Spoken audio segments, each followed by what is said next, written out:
بسم اللہ الرحمن الرحیم نحمدہ ونصلی علی رسولہ الکریم۔ یہ کلپ بنانے کا مقصد یہ ہے کہ مناجات مقبول جو کہ دعاؤں کی ایک مشہور کتاب ہے، اس کے حوالے سے ایک ایسی بات آپ کے سامنے رکھی جائے جو عام طور پر لوگوں کے ذہن میں نہیں آتی۔ اس سے پہلے کہ ہم آگے بڑھیں، مناجات مقبول کا ایک مختصر تعارف یہ ہے کہ یہ بہت ہی مشہور کتاب ہے۔ حضرت اشرف علی تھانوی رحمہ اللہ نے یہ کتاب لکھی تھی، اور اس میں انہوں نے قرآن شریف کی دعائیں اور جو دعائیں حدیث میں مذکور ہیں اور صحابہ کرام رضی اللہ عنہم سے بھی منقول ہیں، وہ دعائیں انہوں نے جمع کر لیں۔ اور یہ اتنی زبردست کتاب ہے کہ اس سے آج تک لاکھوں لوگ فائدہ اٹھا رہے ہیں اور اس کو اپنے معمولات کا حصہ بناتے ہیں۔ تو ایک تو یہ ہر مسلمان کے معمولات میں شامل ہونی چاہیے یہ کتاب، اور اس کتاب کو ہم پڑھیں گے تو ہمارے لیے بہت سی باتیں ہماری سمجھ میں آئیں گی، لیکن ایک اہم بات جس کی طرف میں توجہ دلا رہا ہوں وہ یہ کہ اس کتاب کو پڑھنے سے اور اس کی دعاؤں کو بار بار پڑھنے سے ایک چیز جو ہمیں حاصل ہوتی ہے اور ہونی بھی چاہیے، اگر ہماری طلب صادق ہو، اگر ہم سچی طلب کے ساتھ پڑھیں، تو ایک چیز جو ہمیں حاصل ہوتی ہے وہ ہے تزکیہ نفس۔ اور وہ کس طرح ہوتا ہے وہ ہم آگے چند دعائیں دیکھیں گے تو ہمیں اندازہ ہوگا کہ تزکیہ نفس ہمیں کس طرح حاصل ہوتا ہے۔ تو لیکن اس سے پہلے ہمیں یہ سمجھنے کی ضرورت ہے کہ تزکیہ نفس کیا ہے اور اس کی کیا اہمیت ہے، اور یہ کیا کوئی ایسی بات ہے جو مولویوں نے کہہ دی ہو یا اس کا دین سے تعلق ہے۔ تو قرآن شریف میں سورہ شمس میں اللہ سبحانہ و تعالیٰ فرماتے ہیں قد افلح من زکاہا، فلاح اسے ملے گی جو اس نفس کو پاکیزہ بنائے۔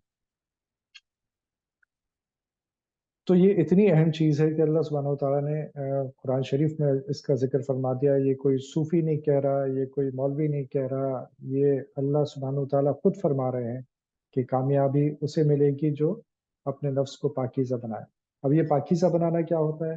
ایک تو ہم اپنے جسم کو پاکیزہ بناتے ہیں، وضو کر لیتے ہیں یا غسل کر لیتے ہیں تو ہمارا جسم پاکیزہ ہو جاتا ہے، لیکن یہ نفس اتنی اہم چیز تھی کہ اس کو اللہ سبحانہ و تعالیٰ نے قرآن شریف میں ذکر فرما دیا۔ تو یہ کیا ہے؟ یہ وہ صفات ہیں، بری صفات ہیں جو نفس میں داخل ہو جاتی ہیں اور ہمیں پتہ بھی نہیں چلتا، اور ہمیں اپنی برائی نظر نہیں آتی، دوسروں میں وہ ساری صفات ہمیں نظر آتی ہیں۔ یہ ایک یعنی ایک چیلنج یہی ہے کہ کیونکہ ہمیں اپنی برائیاں نظر نہیں آتی، ہم اپنے آپ کو اچھا سمجھتے ہیں، اور دوسروں کو ہم دیکھ رہے ہوتے ہیں اور غور سے دیکھ رہے ہوتے ہیں تو ان کی برائی ہمیں نظر آتی ہیں، اور دوسروں پھر وہ ہمارے تبصروں میں شامل ہو جاتی ہیں۔ ہم لوگوں کو برا کہتے ہیں، سیاستدانوں کو برا کہتے ہیں، اور عام عوام کو بھی ہم برا کہتے ہیں۔ تو ان میں بہت سی ایسی برائیاں ہوتی ہیں جو ہمارے اپنے اندر بھی موجود ہوتی ہیں لیکن ہمیں معلوم ہی نہیں ہوتا۔ اگر ہم ان برائیوں کو اپنے نفس سے نکالنے کی کوشش کریں گے تو ہم انشاءاللہ کامیاب ہو جائیں گے۔ اب کیونکہ ہمیں معلوم ہی نہیں ہمیں ہمارے اندر کیا برائیاں ہیں، تو ہم آگے یہ دیکھیں گے کہ وہ کس طرح وہ دعاؤں میں وہ برائیاں مذکور ہیں، یا ان چیزوں سے اپنے آپ کو صاف کرنے کے لیے کیا کیا باتیں کی گئی ہیں ان دعاؤں میں، وہ ہم مختصراً دیکھیں گے۔ اب ان دعاؤں کی اہمیت کیوں ہے؟ اس میں کیا شک ہے کہ پیغمبروں کی جو دعائیں ہیں ان سے اچھی دعائیں کوئی ہو نہیں سکتی ہیں، اور صحابہ کرام نے جو دعا مانگی ہیں رضی اللہ عنہم، ان سے اچھی دعائیں نہیں ہو سکتی، اور ان میں سے بہت سی دعائیں تو خود قرآن شریف میں مذکور ہیں۔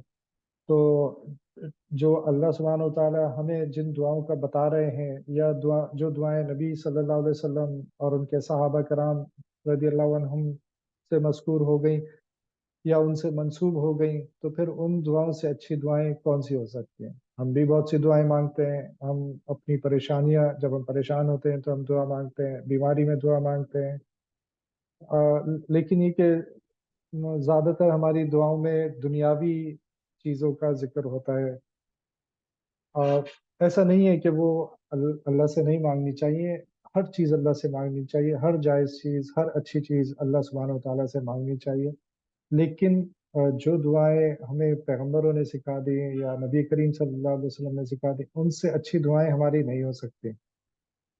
اور جب ہم وہ دعائیں مانگیں گے جو سب سے اچھی ہیں، تو اگر وہ قبول ہو گئی تو پھر ہمارا بیڑا تو پار لگ گیا۔ تو اس لیے یہ دعائیں بہت اہم ہیں۔ دوسری بات یہ کہ ان دعاؤں کو جب ہم غور سے پڑھتے ہیں تو اپنی اصلاح کی طرف توجہ ہوتی ہے۔